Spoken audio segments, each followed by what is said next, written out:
ஆண்டவர் தாமே உங்கள் யாவரையும் ஆசீர்வதிப்பாராக.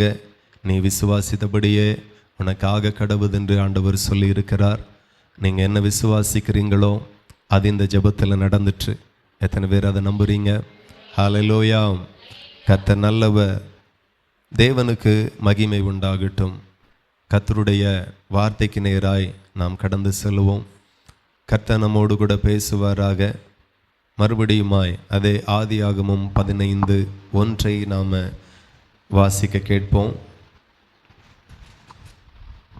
இந்த காரியங்கள் நடந்த பின்பு கர்த்தருடைய வார்த்தை ஆபிரகாமுக்கு தரிசனத்தில் உண்டாகி, அவர், ஆபிரகாமே, நீ பயப்படாதே, நான் உனக்கு கேடகமும் உனக்கு மகா பெரிய பலனுமாய் இருக்கிறேன் என்றார். அல்லேலூயா. கர்த்தருடைய நாமத்திற்கு மகிமை உண்டாகட்டும். ஞாயிற்றுக்கிழமை இந்த வார்த்தையின் மூலமாக அநேக காரியத்தை கர்த்தர் பேசினார். இன்றைக்கும் இதிலிருந்து சில காரியத்தை பேசும்படி கர்த்தர் சித்தமாக இருக்கிறார். ஆண்டவர் நம்மோடு கூட பேசுவாராக. நமக்கு கேடகமானவைகளை வேதத்தில் ஆண்டவர் எழுதி வைத்திருக்கிறார். எதெல்லாம் நமக்கு கேடகம் என்கிறதை நாம் இன்னைக்கு பார்க்க போகிறோம். கேடகம் அப்படின்றால் ஒரு தாக்குதல் நமக்கு நேராய் வரும்போது அதை தடுத்து அந்த தாக்குதலுக்கு நம்மை தப்புவிக்கிறதற்கு பேர் தான் கேடகம். அல்லேலூயா. சிலருக்கு இராணுவத்தில், சிலருக்கு விஐபி பாதுகாவலர்களுக்கெல்லாம் புல்லட் ப்ரூஃப் என்கிறதான வாகனத்தை கொடுத்துருப்பாங்க. அது அவர்களுக்கு கேடகமாக இருக்கும். இன்னைக்கு தேசத்தில் நிறைய தலைவர்கள் அவர்கள் பயணிக்கக்கூடிய ஒவ்வொரு வாகனமும் புல்லட் ப்ரூஃபாக இருக்கும். பெரிய லேசர் குண்டே அந்த வாகனத்திற்கு நேராக செலுத்தினாலும் ஒரு தீங்கும் அணுகாதபடி அந்த கேடகமான வாகனம் அவர்களையும் அவர்களுடைய உயிரையும் பாதுகாக்கும். இன்றைக்கு இந்த உலகத்தில் நாம் பார்க்கிறோம், அநேகர் கேடகங்களை, வாகனமான கேடகங்களை பயன்படுத்துகிறார்கள். ஆனால் வேதம் சொல்லுகிறது, ஆண்டவர் ஆபிரகாமை பார்த்து சொல்லுகிறார், உனக்கு நான் தான் கேடகம் என்று. ஹல்லேலூயா. இந்த பூமியில் வரக்கூடிய தாக்குதல், வரக்கூடிய வைரஸ்கள், வரக்கூடிய யுத்தங்கள், வரக்கூடிய பேராபத்துகள் எல்லாவற்றிற்கும் எப்போதுமே ஒரு வாகனம் அல்லது ஒரு உடை நம்மை ஒரு நாளும் காக்காது. கர்த்தர் நமக்கு கேடகமாக இருப்பாரானால் அவர் நம்மை பாதுகாப்பார். ஆண்டவர் ஆபிரகாமை பார்த்து சொல்லுகிறார், நான் உனக்கு கேடகமாக இருக்கிறேன். ஒரு மனுஷன் தான் போகிற வாகனம் கவச வாகனமாக, பாதுகாப்பு அம்சம் நிறைந்த வாகனமாக, எவ்வளோ பெரிய விபத்தில் சிக்கினாலும் உள்ளே இருக்கிறவர்களுடைய உயிர், சரீரம் சேதமாகாதபடி இருக்க வேண்டும் என்று பல லட்சம் கோடிகளை கூட கொடுத்து வாகனங்களை வாங்குகிறார்கள். ஆனாலும் ஒரு மனுஷனுடைய உயிர் கர்த்தருடைய கரத்தில் இருக்கிறது. மெய்யான கேடகமாக இருக்கிறது ஒரு வாகனமாக இருக்க முடியாது. மெய்யான ஒரு கேடகம் நம்முடைய தேவன் மட்டும்தான். இந்த பூமியில் ஆபத்துகளுக்கு சில வாகனம், கவச வாகனம் நம்மை பாதுகாக்குமா இருக்கும். ஆனால் இனி வரக்கூடிய ஆபத்தெல்லாம் பயங்கர வித்தியாசமானதாக இருக்கும். சொல்கிறாங்க, ஒரு வெடிகுண்டு ஒரு இடத்துல போட்டால் எங்கேயோ தீபாவளிக்கு ஒரு வெடி வெடித்த மாதிரி சத்தம் மாத்திரம் கேட்கும். ஆனால் கொஞ்ச நேரத்தில் ஒரு உயிரினங்கள் கூட அந்த பகுதியில் இல்லாத அளவுக்கு அந்த வாயு விஷ வாயுவாக மாறி சுவாசிக்கும் போதே நம்ம மரிச்சிருவோம். நான் சொல்லுகிறேன், என்ன விஷமாக இருந்தாலும், என்ன வைரஸாக இருந்தாலும், என்ன மிஷின் கன்னாக இருந்தாலும், கர்த்தர் ஒருவனுக்கு கேடகமாக இருந்தால் அவனுக்கு ஒரு சேதமும் இல்லை. ஹல்லேலூயா. 7 மடங்கு சூடேற்றப்பட்ட அக்கினிக்குள்ளா யாரை போட்டாலும் வெந்து சாக வேண்டும் என்கிறது தான் நேச்சர். ஆனால் கர்த்தர் அவர்களுக்கு கேடகமாக இருந்தபடியினால் 7 மடங்கு சூடேற்றப்பட்டாலும் ஒரு சேதமும் அவர்களில் காணப்படவில்லை. காரணம், அவர்களுக்கு கர்த்தர் கேடகமாக இருந்தார். நமக்கு கேடகமானவைகளை நாம் அறிந்து கொள்ளுவோம். இனி வரக்கூடிய நாட்களுக்கு கர்த்தர் தான் கேடகமாக இருக்கணும், கர்த்தர் தான் பாதுகாப்பாக இருக்கணும். கர்த்தர் தான் ஒரு மனுஷனை பாதுகாக்கணும். இனி வரக்கூடிய நாட்களில் எல்லாமே தீங்காக மாறும். வானமும் பூமி வெந்துருகி போகும். அக்கினிக்கு இரையாக இந்த பூமி வைக்கப்பட்டு இருக்கிறது. நம்முடைய பணமோ பலமோ அறிவோ நம்மை பாதுகாக்க முடியாது. ஆனால் நாம் ஆராதிக்கிற தேவன் நிச்சயம் பாதுகாப்பார், நிச்சயம் பாதுகாப்பார். வருஷந்தோறும் பாருங்க, 4 டிகிரி வெயில் கூடுது, 4 டிகிரி 5 டிகிரி. இனி இந்தியாவில் குடிசை வீட்டில் கூட ஏசி இல்லாமல் வாழ முடியாதுங்கிற ஒரு நிலை வரும். அயல் நாடுகளில் ஏசி போட்டாலும் ஒரு கூலிங் இல்லாத அளவுக்கு தான் ஏதோ பேருக்கு ஓடும். ரொம்ப சூடு இல்லாத அளவுக்கு கொஞ்சம், அந்த அளவுக்கு வெளியே சூடு. ஏசி கூட ஒர்க் ஆகாத அளவுக்கு பல இடங்களிலே ஹீட், சூடு அதிகரிச்சேட்டே போகுது. ஆண்டவர் சொல்லுகிறார், நான் உனக்கு கேடகம். ஆகவே தேவனுடைய பிள்ளைகள் விசுவாசிங்க, இந்த பூமியில் என்னை பாதுகாக்கிற கேடகம் என்றானால் இயேசு கிறிஸ்து மட்டும்தான். அவர் என்னை பாதுகாப்பார். அப்போ நமக்கு கேடகமானவைகள் எவைகள் என்றால், முதலாவது நாம் ஆராதிக்கிற தேவனே நமக்கு கேடகமானவர்.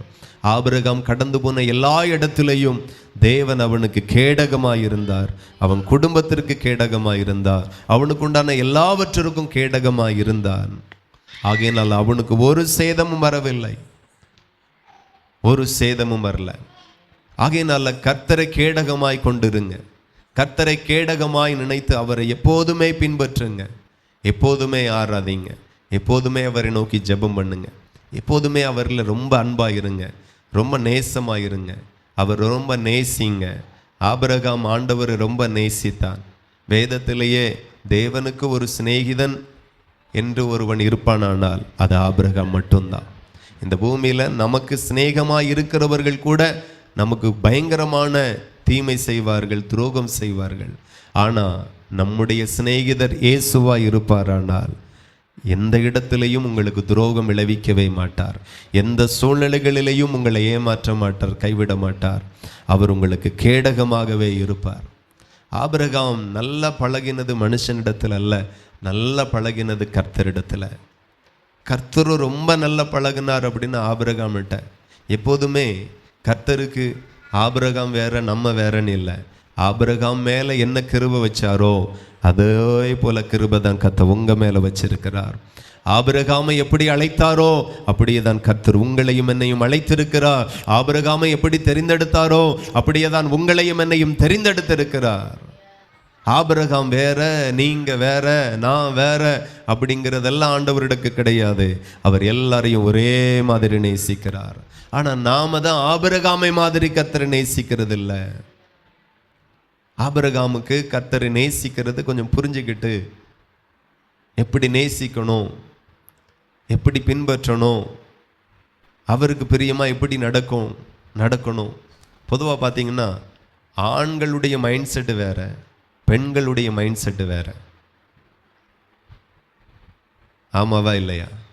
ஒரு ஆண் விரும்புகிற மாதிரி பெண்கள் விரும்புகிறதில்ல, பெண்கள் விரும்புகிற மாதிரி ஆண்கள் விரும்புகிறதில்ல. 2 பேருக்கும் நினைவுகள் வித்தியாச மாதிரி எப்போவுமே இருக்கும். ஆகையினால தான் நிறைய குடும்பத்தில் பார்த்தீங்கன்னா லவ் பண்ணும்போது ஸ்மூத்தாக போகும். ஆனால் 2 லவர்ஸ்களும் கல்யாணம் முடிஞ்ச பிறகு குடும்பத்தில் பார்த்தீங்கன்னா கணவனும் மனைவியுமாக இருக்க வேண்டியவர்கள் கீரியும் பாம்பு மாதிரி ஆயிடுவாங்க. அன்னைக்கு நல்லா தான் இருந்தா, இந்தம்மா சொல்ல அன்னைக்கு நல்லா தான் இருந்தான், இன்னைக்கு ஒரு மாதிரி பேசுகிறான், வர பாலும் புளிச்சு போன மாதிரி புளிச்சு போயிருக்குமோ. காரணம் புரிந்து கொள்ளுகிறதில்ல. புரிந்து கொள்ளுகிறதுல தான் அங்கே பிரச்சனை இருக்கிறது. ஆபிரகாம் கர்த்தரை நன்கு புரிந்து கொண்டான். நான் உங்களை புரிந்து கொள்ளாமல், நீங்கள் என்னை புரிந்து கொள்ளாமல் நாம் ஒரு மனமாக ஒற்றுமையாக அன்பாக இருக்கிறது சாத்தியமே இல்லை. ஆபிரகாம் கர்த்தரை புரிந்து கொண்டான். ஒரு ஆணை பெண் புரிந்து கொள்ளணும், பெண்ணை ஆண் புரிந்து கொள்ளணும். அதே போல இருவருமே கர்த்தரை நன்கு புரிந்து கொள்ளணும். நாம சிந்திக்கிற மாதிரி அவர் சிந்திக்கிறது இல்லை, அவர் சிந்திக்கிற மாதிரி நாமளும் சிந்திக்கிறது இல்லை. ஆகையினால தான் ஆண்டவர் சொல்லுகிற உன் நினைவுகள் என் நினைவுகள் அல்ல. கர்த்தருடைய நினைவை நாம் கண்டுபிடிக்கணும். அவருடைய நினைவு என்ன, எப்படி இருக்கும்? எத்தனை பேர் அதை கண்டுபிடிப்பீங்க? ஆண்டவருக்கு என்ன பிடிக்கும், ஆண்டவருக்கு என்ன விருப்பம், முதல்ல அதை கண்டுபிடிச்சிட்டிங்கன்னா நீங்களும் கர்த்தருக்கு ஃப்ரெண்ட் ஆயிடுவீங்க. நீங்களும் தேவனுக்கு ஃப்ரெண்ட் ஆயிடலாம். எத்தனை பேர் முதல்ல அதை விரும்புகிறீங்க? நான் கர்த்தருடைய சிநேகமாக இருக்கணும், நான் கர்த்தரோடு ஐக்கியமாக இருக்கணும், நான் கர்த்தரோடு இருக்கணும். கர்த்தர் சொல்லணும், அவன் என்னுடைய சிநேகிதன், அவள் என்னுடைய சிநேகிதி. ஆபிரகாம் ஒரு நண்பனை போல தேவனிடத்தில் பழகினான். தேவனும் ஆபிரகாமனுடைய நண்பனாக பழகினார். எப்படி வந்தது? ஆபிரகாம் தேவனை நல்லா புரிஞ்சுக்கிட்டான். நம்மளால புரிஞ்சிக்க முடியல கர்த்தரை. அங்கதான் சிக்கலே இருக்கு.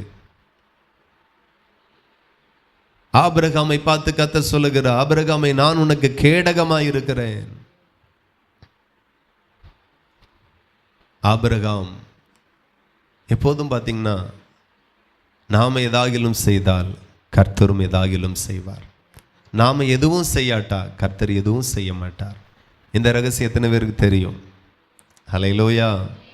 ஆமாம், நீங்கள் தான் எதாகிலும் செய்யணும். ஆண்டவர் ஆபிரகாமை ஏன் நேசித்தார், ஏன் சிநேகிதன் என்று சொன்னார் அப்படின்னா அதுக்கு ஒரு சில காரணம் உண்டு. முதல் காரணம், ஆண்டவர் அழைக்கும்போது புறப்பட்டு போனான். அல்லேலூயா. ஆண்டவருக்கு கீழ்ப்படிந்தான். அதை தான் நம்ம ஆதியாகமம் 12ஆம் அதிகாரத்தில் நாம் 1 பார்க்கிறோம். அவன் புறப்பட்டு போனான். ஆண்டவருடைய வார்த்தைக்கு ஒரு மனுஷன் கீழ்ப்படிவானால் ஆண்டவருக்கு ஃப்ரெண்டாக மாறிடுவான். எத்தனை பேர் நம்புறீங்க? ஹல்லேலூயா. வார்த்தையில் தான் சிக்கலே இருக்கிறது. ஒரு நாட்டுக்கும் இன்னொரு நாட்டுக்கும் பிரச்சனை. எதனால் பிரச்சனை? வாய் சண்டை தான் கை சண்டையாக மாறி, கை சண்டை தான் தேசத்தில் பெரிய போராக மாறுகிறது. வார்த்தையை நல்லா கவனிங்க. எப்படி ஃப்ரெண்டாக முடிஞ்சது, சிநேகிதனாக எப்படி ஆக முடிஞ்சது அப்படின்னா, ஆண்டவர் ஒரே ஒரு வார்த்தையை சொன்னார், ஆபிரகாம் அப்படியே கீழ்ப்படிந்தான். கர்த்தருடைய வார்த்தையை நம்ம எந்த அளவுக்கு கனம் பண்ணுறோமோ அந்த அளவுக்கு அவரோட ஃப்ரெண்டாக மாறிடலாம். எத்தனை பேருக்கு புரியுது? கர்த்தருடைய வார்த்தையை மதிக்க மதிக்க, கனம் பண்ண ஏற்றுக்கொள்ள அதன்படி வாழ்க்கையை ஒப்பு கொடுக்க நீங்கள் தேவனுக்கு ஃப்ரெண்டாக மாறுவீங்க. இதுதான் ரகசியம். ஆண்டவர் அதை தான் ஆபிரகாம் இடத்துல பார்த்தார். சொன்ன உடனே கிளம்பி போயிடுவார். ஆண்டவருடைய ஒவ்வொரு வார்த்தையை நீங்கள் கவனிச்சிங்கன்னா, ஆபிரகாமுக்கும் ஆண்டவருக்கும் இருக்கிற அந்த ஐக்கியம், அந்த சிநேகம் எதனால் உண்டாயிற்று? ஒவ்வொரு வார்த்தையும் ஆபிரகாம் கனம் பண்ணுவார். இந்த ஆதியாகமம் 12:1-2 எல்லாம் நீங்கள் வாசித்தா, ஆண்டவர் ஆபிரகாமை அழைக்கிறார். உடனே ஆபிரகாம் கர்த்தர் சொன்னபடியே, கர்த்தர் ஆபிரகாமுக்கு சொன்னபடியே அவன் புறப்பட்டு போனான் என்று ஆதியாகமம் 12:4 நம்ம வாசிக்கிறோம். அப்போ அந்த வார்த்தையை தான், ஆண்டவருடைய வார்த்தையை நல்லா கனம் பண்ணுங்க.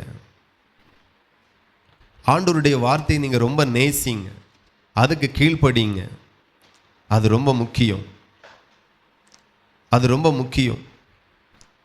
ஆண்டவருடைய வார்த்தையை கனம் பண்ணணும், அந்த வார்த்தையின்படி நடக்கணும். ஆபிரகாமுக்குள்ள அந்த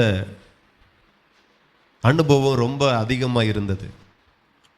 இன்னைக்கு நிறைய நேரம் ஆண்டவர் சொப்பனத்தோடு பேசினாலும், செய்தி வாயிலாக பேசினாலும், நாம் கேட்டும் கேட்காதவர்கள் போல, கவனித்தும் கவனிக்காதவர்கள் போலவே நாம் போயிட்டு இருக்கிறோம்.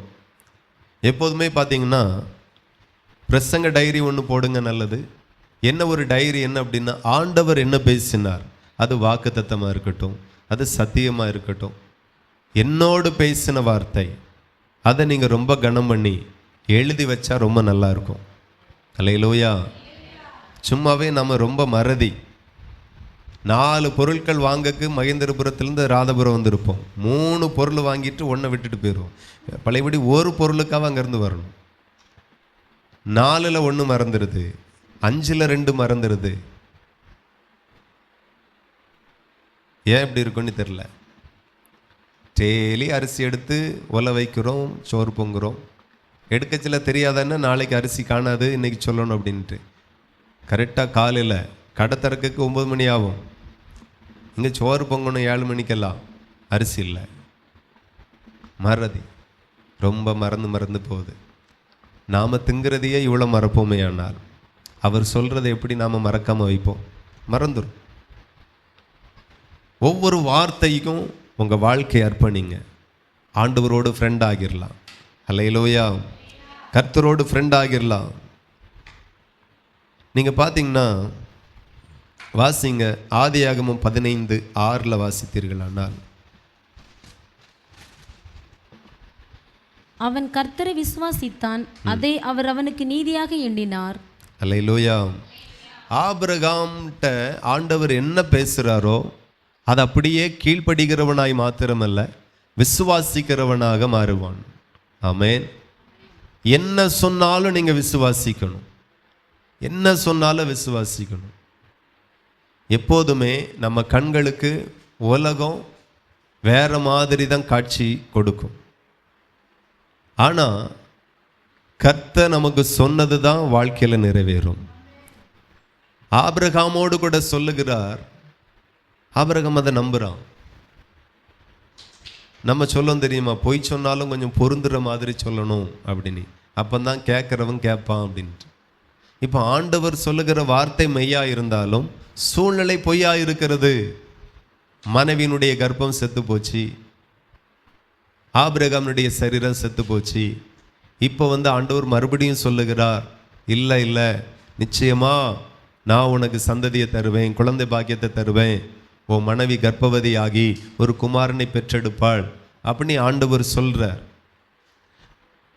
அது எப்படி நடக்கும், எப்போ நடக்கும், அது எப்படி சாத்தியம் அப்படி ஏன் நினைக்கல. அவன் அப்படியே விசுவாசிக்கிறான். ஆண்டவருக்கு கீழ்ப்படுகிறது எவ்வளோ முக்கியமோ விசுவாசிக்கிறதும் அவ்வளோ முக்கியம். நம்ம சூழ்நிலைகள் எல்லாம் பார்த்தாக்கி நாம் குழம்பிடுவோம். ஆண்டவரையே பாருங்க. சூழ்நிலை நம்மளை குழப்பும், ஆண்டவர் நம்மளை குழப்ப மாட்டார். ஆண்டவருடைய வார்த்தைகளில் ஒரு நாள் உங்களுக்கு குழப்பம் வந்துடக்கூடாது. யாருக்காச்சும் குழப்பம் இருக்கா என்ன? கர்த்தருடைய வார்த்தைகளில் அவர் சொன்னார், ஆனால் சூழ்நிலை எப்படி இருக்குது. அவர் வாக்குத்தத்தம் பண்ணினார், சூழ்நிலை எப்படி இருக்குது. சூழ்நிலை மாறலை. அவர் வாக்குத்தத்தம் தந்ததற்கும் என் வாழ்க்கைக்கும் பொருத்தமே இல்லை, பொருத்தமே இருக்காது, சான்ஸே இருக்காது, வாய்ப்பே இருக்காது. ஆனாலும் கர்த்தருடைய வார்த்தை நிறைவேறும். ஆண்டவருடைய வார்த்தை சொல்லுகிறது, அவன் கர்த்தரை விசுவாசித்தான், அதை அவர் அவனுக்கு நீதியாக எண்ணினார். ஹல்லேலூயா. அவன் பாருங்க, ஆண்டவருடைய வார்த்தைக்கு ஆபிரகாம் கொடுக்கிற மரியாதை, மதிப்பு, கனம். என்ன சொன்னாலும் தலையாட்டுவான், என்ன சொன்னாலும் கை கொள்ளுவான், என்ன சொன்னாலும் நம்புவான். ஆகையினால தான் தேவனுக்கு ஃப்ரெண்டாக மாற முடிஞ்சுது. எத்தனை பேருக்கு புரியுது? அந்த வார்த்தையை எவ்வளோ கனம் பண்ணுறீங்களோ, எவ்வளோ கை கொள்றீங்களோ, எவ்வளோ கேட்குறீங்களோ, அந்த அளவுக்கு அவர் நமக்கு ஃப்ரெண்டாக மாறுவார். ஆபிரகாம் அதோடு கூட நிற்கிறதில்ல, அவன் விசுவாசிக்கிறது மாத்திரமல்ல, ஆண்டவர் என்ன சொன்னாலும் முதல்ல ஓகே சொல்லிட்டு விசுவாசித்துட்டு அந்த வார்த்தைக்காக ஒரு பலிபீடம் கட்டி கர்த்தருக்கு நன்றி சொல்லுவான். எத்தனை பேருக்கு புரியுது? ஒரு வாக்கு தத்துவம் நம்ம சாதாரணமாக கேட்டு சாதாரணமாக விடுகிறோம். நம்முடைய தேவன் எப்படி இருக்கிறார் அப்படின்னா, அவர் வார்த்தையாக இருக்கிறார். நம்முடைய தேவன் எதில் இருக்கிறார்? வசனத்தில் இருக்கிறார், வார்த்தையாக இருக்கிறார். ஆயுதங்களுக்கு கூட வல்லமை கிடையாது, வார்த்தைக்கு தான் வல்லமை. இவ்வளோ தேசங்கள் ஒன்று சேர்ந்து ஒரு தேசத்தோடு ஒரு தேசம் யுத்தம் பண்ணினாலும் அந்த யுத்தம் தொடங்குக்கு முன்பதாக, யுத்தத்திற்கு பின்னாடி ஒரு மனுஷனுடைய, ஒரு அதிபருடைய வார்த்தை தான் காரணம். அவர் சொல்லியிருப்பார், புறப்பட்டு போங்க, காசாவை அடிங்க அப்படின்னு இருப்பார். காசால உள்ள ஒரு அதிபர் சொல்லியிருப்பார், போங்க புறப்பட்டு போய் இஸ்ரேவேல் அடிங்க அப்படின்ட்டு. இந்த யுத்தத்திற்கு பின்னணியத்தில், இந்த ஆயுதங்களுக்கு பின் ஏதோ ஒரு மனுஷனுடைய வார்த்தை இருக்கிறது. நான் சொல்லுகிற ஆயுதத்தோட அதி கொடூரமானது வார்த்தை. ஆயுதத்தோடு அதிபயங்கரமானது, வல்லமை உள்ளது வார்த்தை. நான் சொல்லுகிறேன், ஒரு பிரபுவனுடைய வார்த்தை காட்டிலும், ஒரு அதிபருடைய வார்த்தை காட்டிலும், ஒரு அதிகாரியினுடைய வார்த்தையை காட்டிலும் என் தேவனுடைய வார்த்தை அதிக கனம் உள்ளது, வல்லமை உள்ளது, பவர்ஃபுல்லானது. அது ஆபிரகாம் அப்படியே புரிஞ்சுக்கிட்டான். அல்லேலூயா. ஆமாம், அப்படியே புரிஞ்சு. நமக்கு அதையே புரியக்க ரொம்ப காலம் ஆயிடுச்சு. ஆபிரகாம் ரட்சிக்கப்பட்ட உடனே, அழைக்கப்பட்ட உடனே அதை புரிஞ்சுக்கிட்டார். நம்மள நிறைய பேருக்கு புரியவே முடியல ஆண்டவரை. அப்படியே இருக்கிறோம். வார்த்தைக்கு உள்ள மகிமை நமக்கு தெரியல, வசனத்துக்கு இருக்கக்கூடிய வல்லமை, பவர், வெயிட் என்ன அப்படிங்கிறது நமக்கு ரொம்ப நாளாக தெரியல. நம்ம ஆண்டவரோடு இருந்து உலகத்தை ஆராய்ச்சி பண்ணிக்கிட்டே இருக்கிறோம். உலகமெல்லாம், உலகத்தை பார்க்காதுங்க, ஏமாந்து போவீங்க. கர்த்தரையே பாருங்க, ஜெயிச்சிருவீங்க. அவர் சொல்லுகிற, நான் உலகத்தை ஜெயித்தேன். உலகத்தை ஜெயிக்க வேண்டியவர்கள் நீங்க. உலகம் உங்களை ஜெயிச்சிடக்கூடாது, உலக சூழ்நிலை உங்களை ஜெயிச்சிடக்கூடாது. நீங்க உலகத்தையே ஜெயிக்க வேண்டியவர்கள். அதை தேவனுடைய பிள்ளைகள் புரிந்து கொள்ளுங்க. உலகம் வேற வேற மாதிரி சொல்லும். உலகத்தில் நிறைய வைரஸ்கள் வரும், கர்த்தர் கேடகமாக இருப்பார். நிறைய விபத்து ஆபத்துகள் சம்பவிக்கும், ஆனாலும் நம்முடைய வாகனத்திற்கு முன்பு அவர் கேடகமாக இருப்பார். நிறைய எதிர்மறையான சூழ்நிலைகள் வரும், நமக்கும் நடக்கும், ஆனால் கர்த்தர் கைவிட மாட்டார், நமக்கு கேடகமாக இருப்பார். அது தேவனுடைய பிள்ளைகள் புரிந்து கொள்ளும். ஆபிரகாம் ஒவ்வொரு இடத்திலையும் கர்த்தர் அவ்வளோ அழகாய் கனம் பண்ணுகிறதை பார்த்தீங்கன்னா ரொம்ப ஆச்சரியம். இப்போ கொஞ்சம் மேலே தான் ஆண்டவர் சொல்லுகிறார். என்ன சொல்லுகிறார்?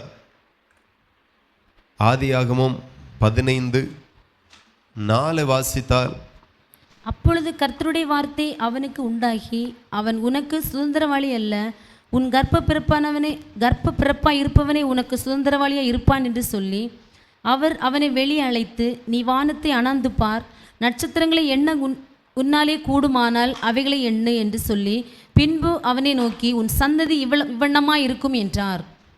ஹல்லேலூயா. இப்போ ஆண்டவர் அவனோடு பேசி அவனை வெளியே அழைத்து வந்து, வானத்தை அண்ணாந்து பார், உன் சந்ததி இவ்வண்ணமாய் இருக்கும். ஹல்லேலூயா. பெருகி இருக்கும், நட்சத்திரத்தை போல இருக்கும், பிரகாசமாக இருக்கும். உங்கள் சந்ததிகள் எல்லாம் கர்த்தர் ரொம்ப ஆசீர்வாதமாக வைப்பார். உங்கள் பிள்ளைகள், பேர பிள்ளைகள் ரொம்ப ஆசீர்வாதமாக இருப்பார்கள், நட்சத்திரத்தை போல இருப்பார்கள். அவர்கள் பிரகாசித்து கொண்டு இருப்பார்கள், அவர்கள் ஒளியாக இருப்பார்கள். எத்தனை பேர் நம்புறீங்க? கர்த்தர் அப்படிதான் அழைக்கப்பட்டவர்களுடைய சந்ததியை கர்த்தர் வைப்பார். தெரிந்து கொள்ளப்பட்ட பிள்ளைகளுடைய குமாரர்களும் குமாரத்திகளும் அப்படிதான் இருப்பார்கள். ஸோ அதை ஆபிரகாம் விசுவாசித்தான். ஆண்டவர் அதையும் பார்க்கிறார். அழைக்கும்போது அவன் புறப்பட்டு வந்ததையும் கர்த்தர் பார்க்கிறார்.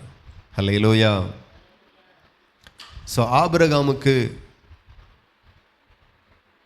ஆண்டவருடைய வார்த்தை மேலே, ஆண்டவர் மேலே, அவருடைய செய்கைகள் மேலே ஆபிரகாம் வைத்திருந்த விசுவாசம், நம்பிக்கை, கீழ்ப்படிதல், இவையெல்லாம் தான் ஆபிரகாமை தேவனுக்கு சிநேகிதன் என்கிற இடத்திற்கு உயர்ந்த காரணமாக இருந்துச்சு. இன்னும் இடங்களில் பார்க்கும்போது ஆபிரகாமுக்கு ஆண்டவர் வாக்குத்தத்தம் பண்ணும்போது அவன் பலிபீடத்தை கட்டி, ஆண்டவரே இந்த வார்த்தைக்காக நன்றி என்று ஆண்டவருக்கு நன்றி செலுத்துவான். ஹல்லேலூயா. ஆண்டவருக்கு நன்றி என்று சொல்லுவான். தேவனுடைய பிள்ளைகள் கவனிக்கணும், இந்த பூமியில் நன்றி அறிதல் உள்ளவர்களாய் நாம் இருக்கணும். ஆமென். கர்த்தருக்கு நன்றி அறிதல் உள்ளவர்களாய் நாம் இருக்கணும்.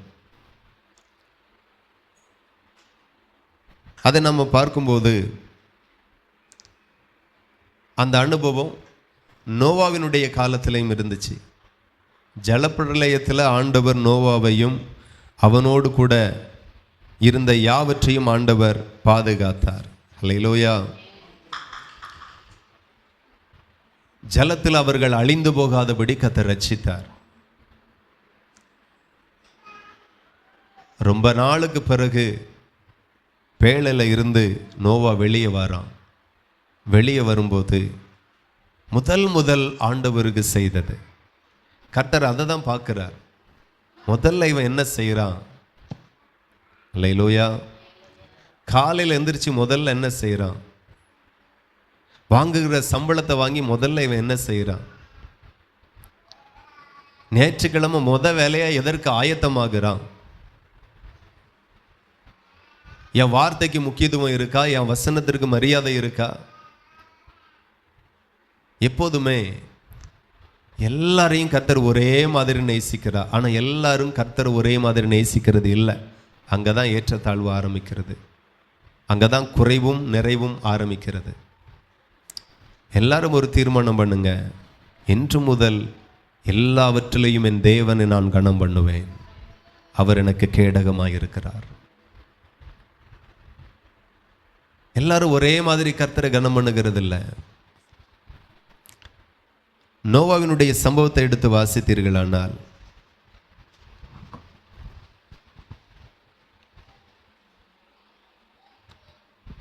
ஆதியாகமம் 9வது அதிகாரம்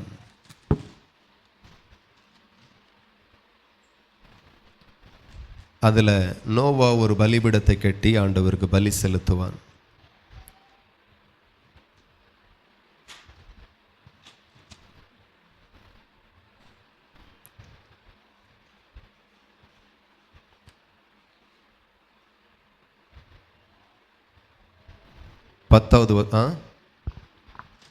அப்பொழுது நோவா கர்த்தருக்கு ஒரு பலிபீடம் கட்டி சுத்தமான சகல மிருகங்களிலும் சுத்தமான சகல பறவைகளிலும் சிலவற்றை தெரிந்து கொண்டு அவைகளை பலிபீடத்தின் மேல் தகன பலிகளாக பலியிட்டான்.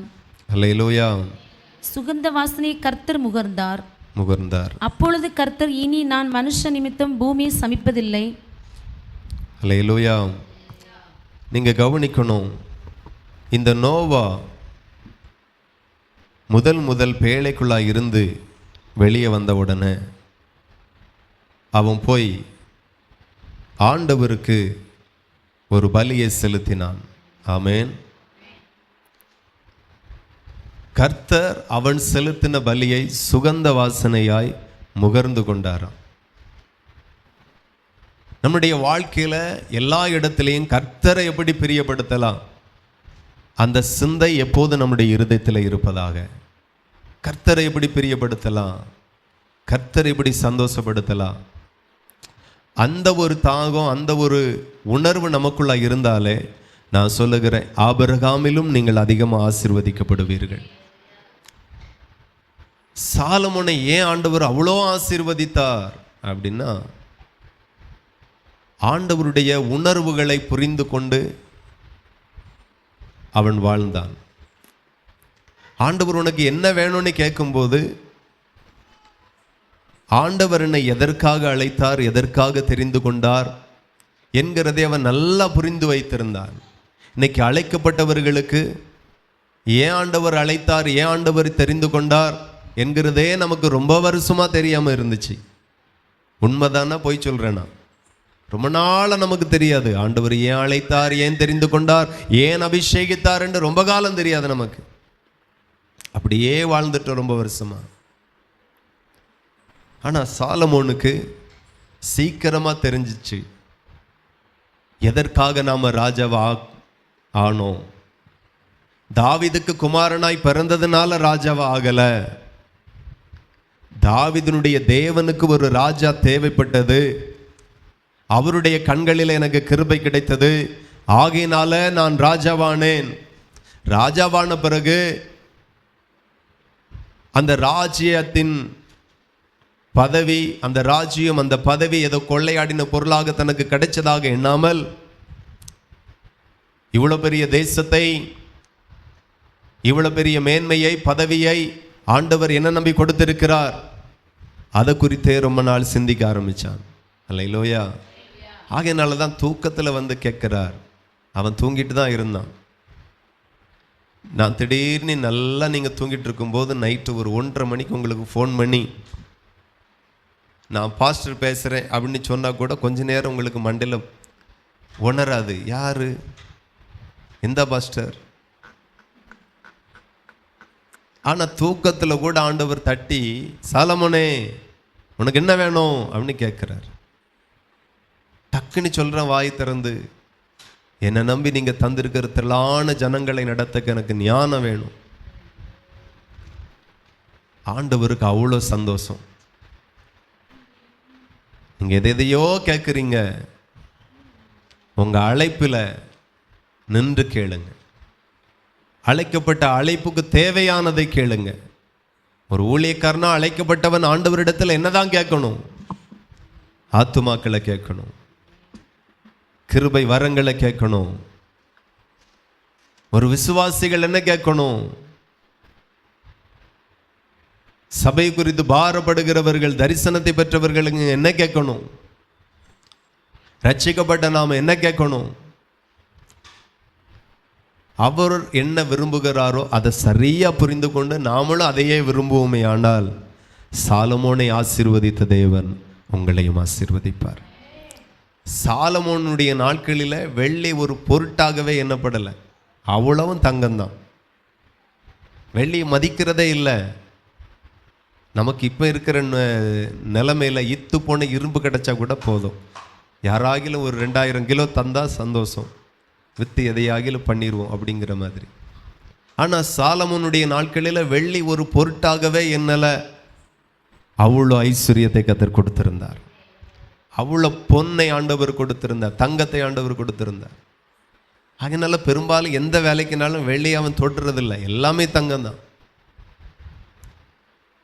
அவன் யூஸ் பண்ணுகிற பொருள், சிங்காசனம், தேவனுடைய ஆலயம், ஆலயத்தினுடைய தூண்கள், ஆலயத்துக்கு பயன்படுத்தப்படக்கூடிய பொருட்கள் எல்லாமே தங்கம். அவ்வளோ மேன்மை, அவ்வளோ ஞானம். ஆண்டவர் சந்தோஷப்படுற மாதிரி அவன் கேட்டபடியினால் அவன் கேளாத ஐஸ்வர்யத்தை கர்த்தர் கொடுத்தார். தேவனுடைய பிள்ளைகள் புரிந்து கொள்ளுங்க, கர்த்தருக்கு சிநேகிதன் என்கிற ஸ்தானம் அடையக்கு இதுதான் ரகசியம். ஆண்டவரை முதல்ல நீங்க புரிஞ்சு கொள்ளுங்க. ஒரு கணவனை புரிந்து கொள்ளாத மனைவி, மனைவியை புரிந்து கொள்ளாத கணவன், ஒரு நாள் அந்த குடும்பம் கட்டி எழுப்பப்படவே செய்யாது, சந்தோஷமா இருக்கவே இருக்க முடியாது. புரிந்து கொண்டால் அந்த குடும்பம் வாழ்ந்து இருக்கும், சமாதானம் இருக்கும். நாம நினைக்கிறது போல தேவன் நினைக்கிறது இல்லை, தேவன் நினைக்கிறது போல நாம நினைக்கிறது இல்லை. ஆகையினால தான் கர்த்தர் வேதத்தில் சொல்லியிருக்கிறார், உன் நினைவுகள் என் நினைவுகள் அல்ல என்று சொல்லிட்டார். நாம வேற வேற மாதிரி நினைக்கிறோம், அவர் வேற வேற மாதிரி நினைக்கிறாரு. அங்கிட்டு தான் நம்ம குழப்பம். நான் ஜெபித்த ஆண்டவர் தரல, நீ ஜெபித்தது சரிதான், ஆனா தேவனுக்கு ஏற்ற மாதிரி ஜெபிக்கல. ஆண்டவர் உடனே சாலமோனுக்கு அந்த ஞானத்தை கொடுக்க அதுதான் காரணம். எதற்காக தெரிந்து கொண்டானோ, எதற்காக அபிஷேகம் பண்ணப்பட்டானோ, எதற்காக அதிகாரத்திற்கு அவனுக்கு கர்த்தர் உயர்த்தி வைத்திருந்தாரோ அதற்கேற்ற மாதிரி கேட்டான். ராத்திரி வந்து ஆண்டவர் கேட்கிறார் சொப்பனத்தில், சாலமோனே உனக்கு என்ன வேணும்? ஜனங்களை நடத்தக்கூடிய, நியாயம் விசாரிக்கக்கூடிய ஞானம் மட்டும் எனக்கு கிடைச்சா போதும். ஆண்டவருக்கு ரொம்ப சந்தோஷம். எங்கே போனாலும் ஒரு இடத்துக்கு புறப்பட்டு போறீங்க, ஆண்டவர்கிட்ட கேளுங்க, ஒரு 2 பேருக்காக சுவிசேஷம் சொல்லணும், வாய்ப்பு தாருங்க, கர்த்தர் அப்படி சந்தோஷப்படுவார். ஹல்லேலூயா. எங்கே போனாலும் கர்த்தருடைய நாமத்தை பிரஸ்தாபப்படுத்தணும். என் நாமத்தை பிரஸ்தாபப்படுத்துகிற எந்த ஸ்தானத்திலையும் வந்து நான் உன்னிடத்தில் வந்து உன்னை ஆசீர்வதிப்பேன் என்று ஆண்டவர் சொல்லியிருக்கிறார். அவருடைய நாமத்தை நீ பிரஸ்தாபப்படுத்துகிற எந்த இடத்திலையும் அவர் உன்னிடத்தில் வருவார், உங்களை ஆசீர்வதிப்பார். எதற்காக தெரிந்து கொள்ளப்பட்டு இருக்கிறோம் அதை சரியா புரிஞ்சுக்கோங்க. இந்த ஜனத்தை எனக்கென்று ஏற்படுத்தினேன், இவர்கள் என் துதியை சொல்லி வருவார்கள். துதிக்கிறது நீங்க தான், ஆராதிக்கிறது நீங்க தான், சுவிசேஷம் சொல்லுகிறது நீங்க தான், எல்லாமே நீங்க தான். நான் எதற்காக தெரிந்து கொள்ளப்பட்டேன் என்கிறதை நல்லா புரிஞ்சுக்கிட்டீங்கன்னா நீங்க ஜெயிச்சிருவீங்க. நிறைய பேர் கடைசி வரைக்கும் தேவனை புரிந்து கொள்ள முடியாமலே நிறைய பேர் ஓட்டத்தை முடிச்சிட்டாங்க. நிறைய பேரால் ஓடவே முடியலை, தளர்ந்துட்டாங்க. எலியாவால் கூட ஓடி முடிக்க முடியலை ஓட்டத்தை. புரிஞ்சிக்காதது வரைக்கும் நீங்கள் எவ்வளோ பெரிய ஆளாக இருந்தாலும் உங்கள் ஓட்டம் வெற்றியாய் முடியாது. புரிஞ்சுக்கிட்டீங்கன்னா ஜெயிச்சிருவீங்க.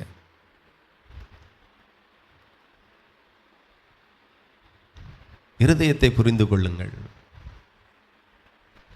ஏன் அவ்வளோ இஸ்ரவேலில் எவ்வளோ பேர் இருந்தாங்க. அல்லேலூயா. இஸ்ரவேல் ஜனத்துக்குள்ளாக அடிமைகளுக்குள்ளாக எவ்வளோ பேர் இருந்தாங்க. ஒருத்தரை ஆண்டவர் தெரிந்து கொள்ளலை, மோசையை மட்டும் ஆண்டவர் தெரிந்து கொண்டார். அல்லேலூயா. மோசைக்கு தன்னை வெளிப்படுத்தினார், முகமுகமாய் பேசினார். தேவனுடைய வீட்டில் எங்கும் உண்மை உள்ளவன் என்று சொல்லி ஆண்டவரை சொன்னார். ஏன் சொன்னார்? எதுக்கு சொன்னார்? ஏன் இவன் மேல் அந்த அழைப்பு வந்தது? தெரிந்து கொள்ளுதல் ஏன் வந்தது? அவன் அரண்மனையில் இருக்கும்போதே அரண்மனையின் வாழ்க்கையை விரும்பாதவன். அல்லேலூயா. ஆமாம். என்ன வாழ்க்கை?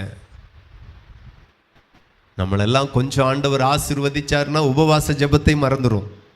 உங்களை சொல்லல. ஆமாம். தேவ காரியத்தையும் நிறைய விட்டுருவோம்.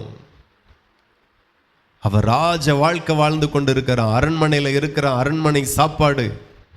அல்லேலூயா. அரண்மனை சாப்பாடு எவ்வளோ விசேஷமானது இல்லையா? மதியானம் நம்ம வீட்டில் என்ன சாப்பாடு இருக்கோ தெரியலை. அநேகமாக நேற்று வச்ச குழம்பு இருக்கும், முந்தா நாள் வச்ச கூட்டு சூடு பண்ணி இருக்கும். ஆனால் அரண்மனை சாப்பாடு தினம் தினம் சுடு சுடா வெரைட்டியாக சூப்பராக கிடைக்கும். அல்லேலூயா. தேவனுக்கு மகிமை உண்டாகட்டும். அவன் வாழ்க்கையில் ஒரு குறைவில்லை.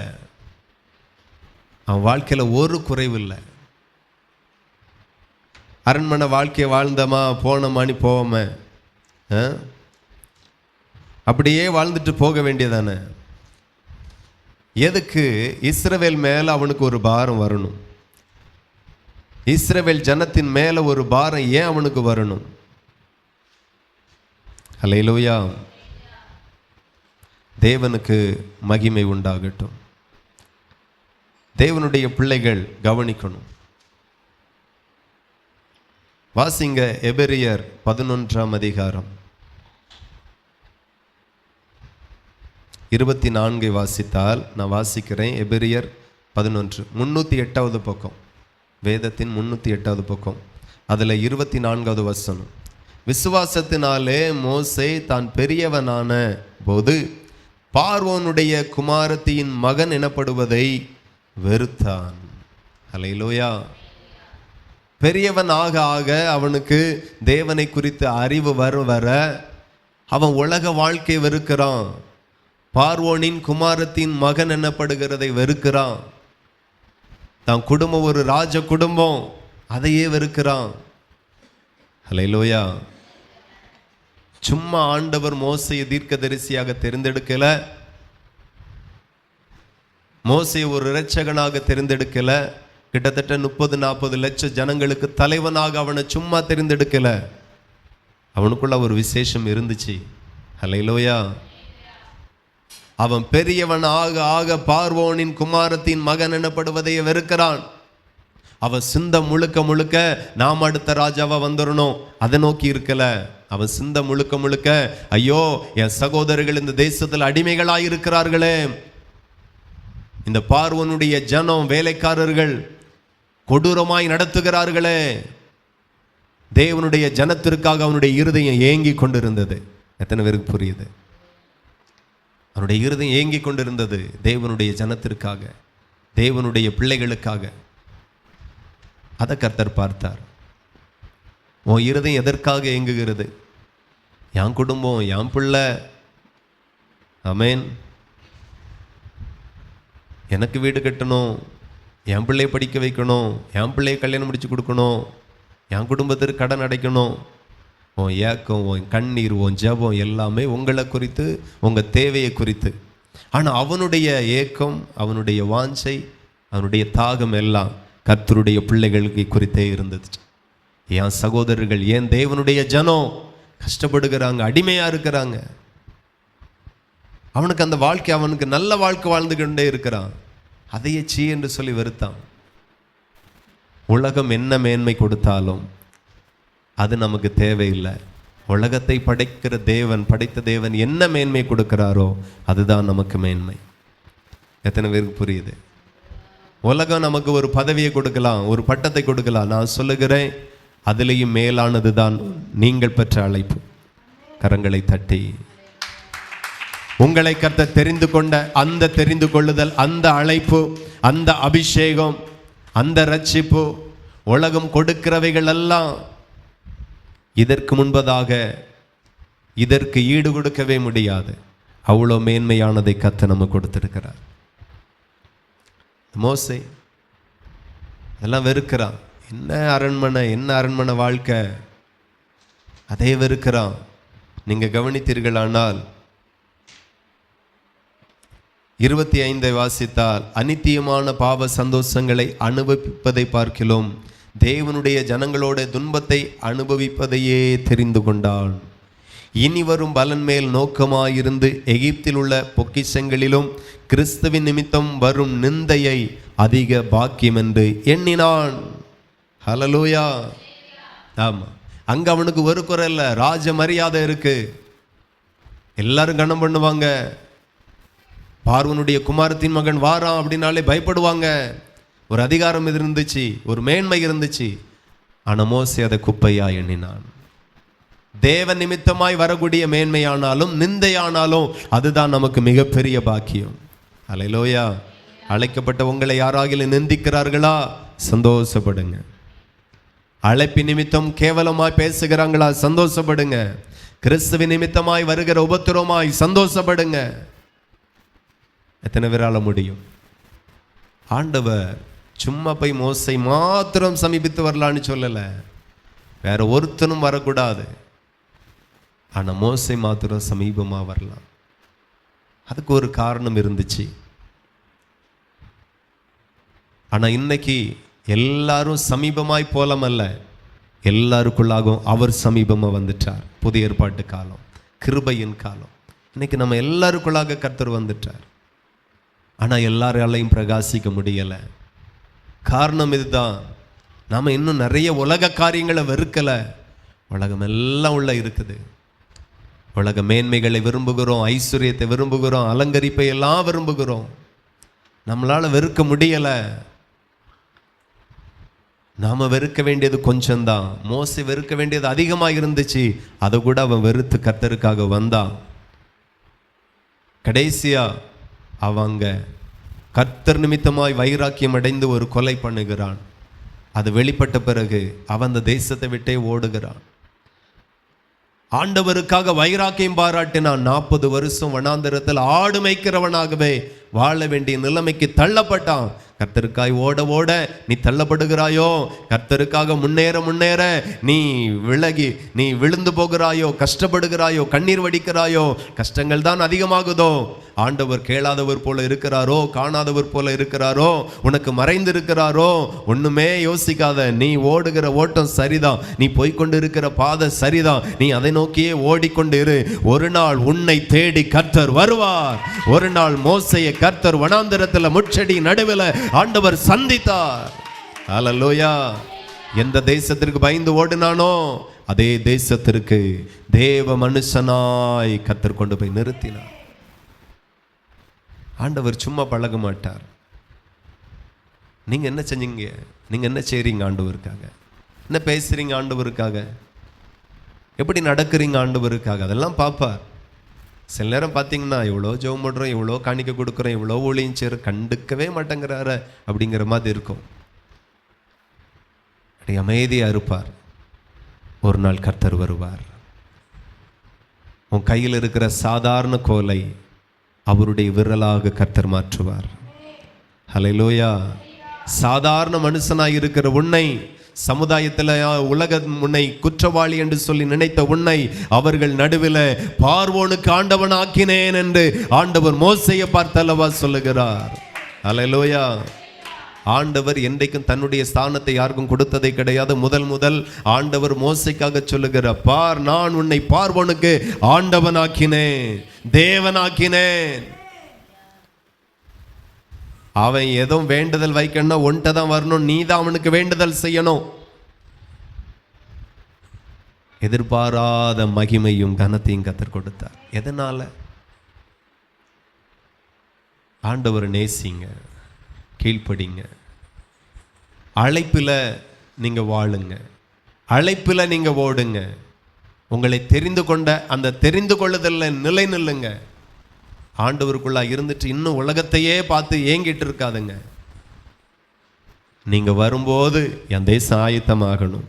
நீங்கள் வரும்போது என் தேசத்தினுடைய ஜனங்களெல்லாம் ரட்சிக்கப்பட்டு ஞானஸ்நானம் பெற்று அபிஷேகம் பெற்று கர்த்தருக்கு முன்பதாக தகுதி உடையவர்களாக மாறணும். அல்லேலூயா. அவருக்கு ஏற்ற மாதிரி உங்கள் இருதயம் மாறட்டும், நினைவுகள் மாறட்டும், விருப்பங்கள் மாறட்டும், சித்தங்கள் மாறட்டும், வாஞ்சைகள் எல்லாம் அப்படியே மாறட்டும். அதுக்கு பிறகு பாருங்க, நீங்க தான் தேவனுடைய சிநேகிதன். எல்லாரும் ஜெபிக்கலாம். அன்புள்ள தகப்பனே, நீங்க பேசின அந்த நல்ல வார்த்தைகளுக்காக ஸ்தோத்திரம். நீங்க பேசின அந்த நல்ல வார்த்தைகளுக்காக நான் உம்மை துதிக்கிறேன், ஸ்தோத்திரம் பண்ணுகிறேன், நன்றி செலுத்துகிறேன். இந்த இடத்துல வந்திருக்கிற எல்லாரோடும் நீங்க பேசினதற்காக ஸ்தோத்திரம். எல்லாரோடு நீங்க பேசினதற்காக நன்றி. உம்முடைய பிள்ளைகளுடைய வாழ்க்கையில் இருதயத்தில் இந்த வார்த்தையெல்லாம் 30, 60, 100 பலனை கொண்டு வரட்டும். ஆண்டவரே, மோசையை போல நாங்கள் மாறணும், ஆபிரகாமை போல நாங்கள் மாறணும். ஆண்டவரே ஸ்தோத்திரம். கர்த்தரை நாங்கள் கனம் பண்ணணும், கர்த்தருடைய வார்த்தையை வசனங்களை நாங்கள் கனம் பண்ணணும். உலகத்தை நேசிக்காதே, உலகத்தை விரும்பாதே. ஹல்லேலூயா. உலகத்தையே படைத்த தேவனை விரும்பு, அவரை நேசி, அவருடைய சித்தத்தை செய்யுங்க, அவரை கனப்படுத்துங்க, அவரை பிரியப்படுத்துங்க. அதுதான் நம்முடைய லட்சியமாக இருக்கணும். ஆமென். எங்களை அர்ப்பணிக்கிறோம், நாங்கள் அப்படியே மாறணும். அப்பா, கர்த்தர் எங்களுக்கு தயவு செய்யுங்க, கிருபை செய்யுங்க. இந்த வார்த்தை ஆன்லைனில் கேட்கிறவர்களும் மாறட்டும், இருதயம் மாறட்டும், வாழ்க்கை மாறட்டும், ஜீவியம் மாறட்டும். வந்திருக்கிற எல்லாரையும் ஆசீர்வதிங்க, உயர்த்துங்க. இயேசுவின் நாமத்தில் ஜெபிக்கிறோம், ஜெபங்களும் நல்ல பிதாவே. ஆமென். ஆத்துமாவே கர்த்தரை ஸ்தோத்திரி, என் முழு உள்ளமே பரிசுத்த நாமத்தை ஸ்தோத்திரி. ஆத்துமாவே கர்த்தரை ஸ்தோத்திரி, கர்த்தர் செய்த சகல உபகாரங்களை மறவாதே. ஆமென், ஆமென். ஹல்லேலூயா. கர்த்தர் தாமே உங்களை ஆசீர்வதிப்பார்.